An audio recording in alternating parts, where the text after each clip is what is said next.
Hey, what's going on, guys? Kieran from Fingers Crossed. Hopefully my camera holds out, as I always say. As you can see as well, a different map from the usual. I picked this up. Oh, it's absolutely amazing. It feels good, and obviously we've got the absolute Prince of all Saiyans, Vegeta, as shown. Best character in Dragon Ball Z in my opinion.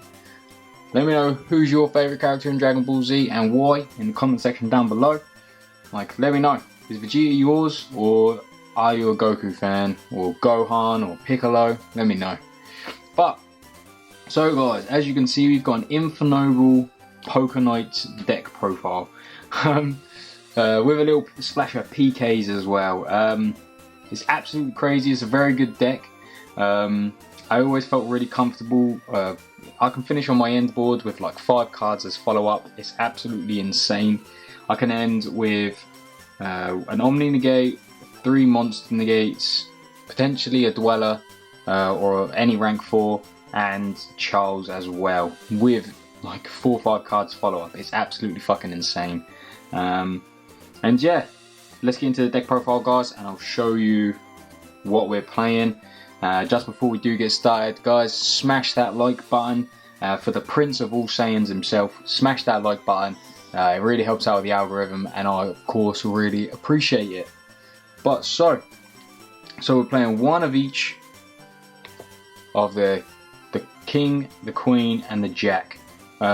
These are basically just here because we're going to summon them from Bower. So they'll be from the Bower.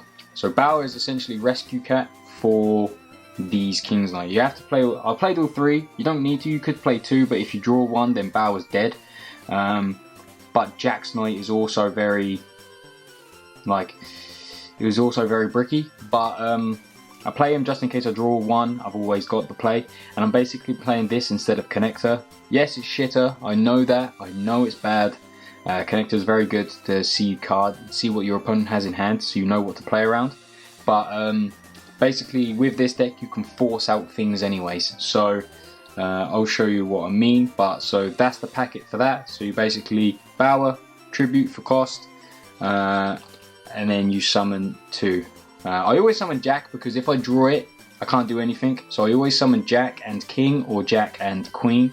Just because, again, yeah, I can. If I draw one of these like for turn, I can at least normal summon it, and I could normal special 5 Flint Lady or something like that. So yeah, always summon Jack first. Okay. Moving on into our Infernobles. Now my ratios are a bit weird because I only own 1 Renaud and 1 Gearfried. So, but we are playing 3 Oliver that just got a nice reprint in the Mega Tins. Out of like 18 tins, I only got 3 commons of this. So there is what it is. And then 1 Ogier. The other one that is playable is Stolfo. You can like discard, you can like banish to special it, so it's another extender, but these are the best ones here in my opinion. Oliver is 100% the best one, without a shadow of a doubt. That is the best one. And then to continue with our plays, we've got 1 Renaud. Renaud's obviously very good because you can special, and then you can add back Gearfried if you send it, or you can add back an equip spell to further extend your plays. And then obviously we've got the 1 Gearfried that you add for the follow-up, because this card is just nuts. When I was playing Despia, I essentially lost to this card alone, because that got rid of my interruptions with it, and then just screwed me. So yeah, I actually love the Infernoble stuff. If you guys watch my sealed only series, I've like low-key started to I think these episodes will come out way after this, but I've started to build like an Infernoble core coming up, paired with the Joker's Knights. That was like the inspiration to play this. But yeah, it's really good. I really like Infernoble. I think it's a really good deck. Not many people play it, but I think it's nuts. I think it's nuts. Can't wait to play the full powered version. Then I'm playing the PK engine. Thank you, Konami, for reprinting Torn Scales, because this card's so cheap now and it is just broken. So what you do is you make a Soul Day, you send 3 equips, and then you get Torn Scales. Torn Scales you discard, be like Phoenix Blade or something like that you add back. Send Cloak, Cloak Banish, add boots, and then you special boots, and then you basically have a Soul Date and these two, and you can make Appaloosa. That Appaloosa will be your 6th summon, but essentially you'll force up the Nibiru, and I did that to an opponent, forced them to Nibiru me, and then I went full combo just from there. I just didn't have the Appaloosa, but I still ended like Charles, Savage, and a rank 4. So still pretty good. I won that game, of course, because like what are you meant to do? But yeah, obviously then boots add Shade Brigandine, and Shade Brigandine as a 4 really helps with the combo, because you can just obviously special it. But yeah, the PK engine, it might not be good once the Burst of Destiny comes out, because Lancia will be a better hand trap again. But for now, like, I really like this like little engine. I think it's very, very good. Then for our extenders, we've got 2 Fireflint Lady and 1 Red Layer. Yeah, Red Layer is just very good. Like, I had one game where I summoned Bower, Tribute for Cost. They ashed it. And then so I just specialed Red Layer, specialed Fireflint, made a Soul Day, and again went full combo. So yeah, very, very good, man. Very good. Again, I would probably play more, but I couldn't find my other Red Layers. And this deck's like 42 cards, so it's difficult to find the space also. And then for the last few cards, for the like combo pieces, I guess, is Genba. Sometimes you need it, like yeah, sometimes if you like, if you draw Torn Scales, then you kind of need to just go into Hulk, unless you have like a DDR in hand, which you can like discard it to summon. But I did that again. Felt pretty good, to be honest. But yeah, you just summon the Genba, then obviously Despot and Colt Wing. Only drew this once, which was pretty good, to be honest. 1 out of like 8 games, I think, on Tuesday. So yeah, that felt pretty good. Never drew this, which was nice.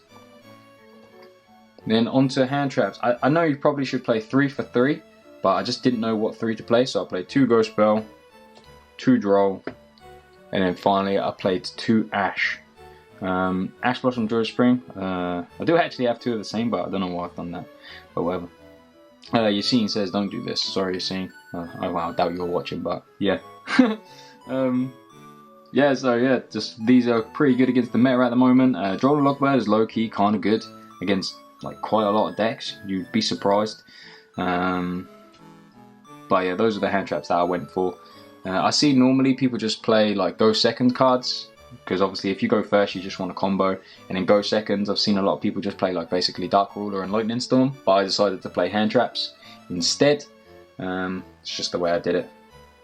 So equips, again, thank you Konami. This card went from being like a £10-15 card down to like a couple of quid. So absolutely broken. So we've got 3 Durendal, the card is crazy. We've got 3 DDR, which is basically just another extender. And we've got 1 Living Fossil and 1 Phoenix Blade, which is like, this is actually so clutch. Like, I didn't realise how important this card would be until I just wanted to keep banishing my stuff and then use DDR to bring back what I banished to further extend my plays. I just did not realise how important that would be. But yeah, this is a crazy card. I need to get the Metal Silver card. That one's pretty good. But it's like £5, and I didn't have time to get it just before locals. But yeah, Durendal, you basically just equip it to a monster, then you can add a card. So it's a searcher essentially. Does have the other effect as well when it's equipped and then the monster goes to grave, but I never needed to use that.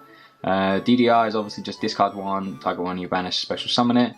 Living Fossil is from grave and then it gets banished afterwards, and then Phoenix Blade is just an equip.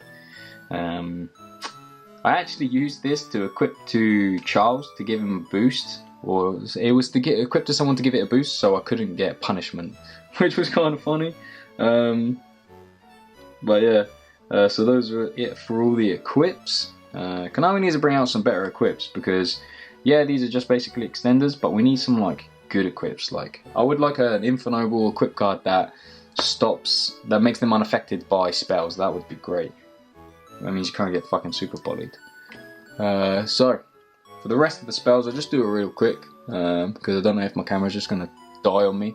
I've got 2 talents. Saw it. Some games it was really clutch. Just rip people's cards from their hand. We got 2 Heritage of the Chalice. I would have played 3, but I just could not find the room. Like I said, this is at 42 cards, so it was difficult. 1 Rota, of course.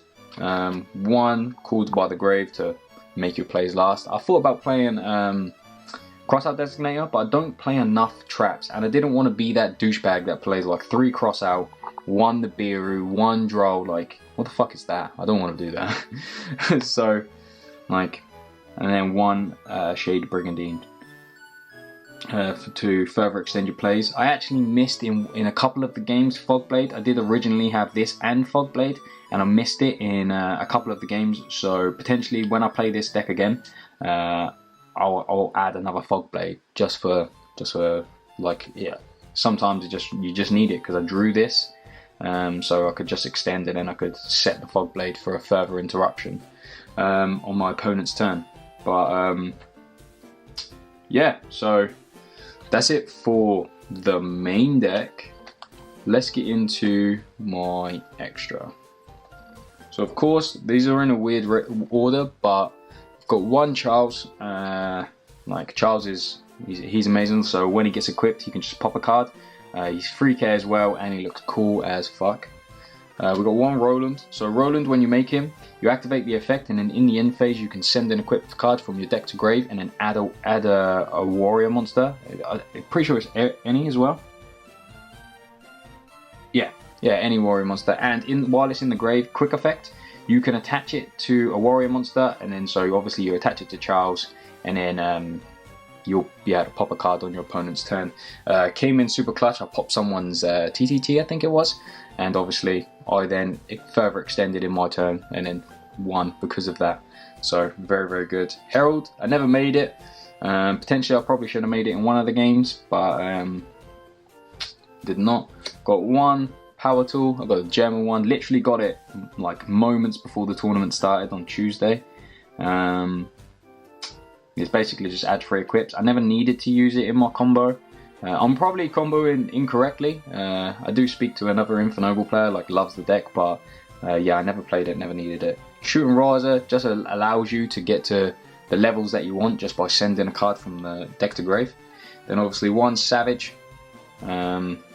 Savage is like, what more do you need to explain? A lot of the time I was equipping Savage with Auroradon, so he was quite beefy.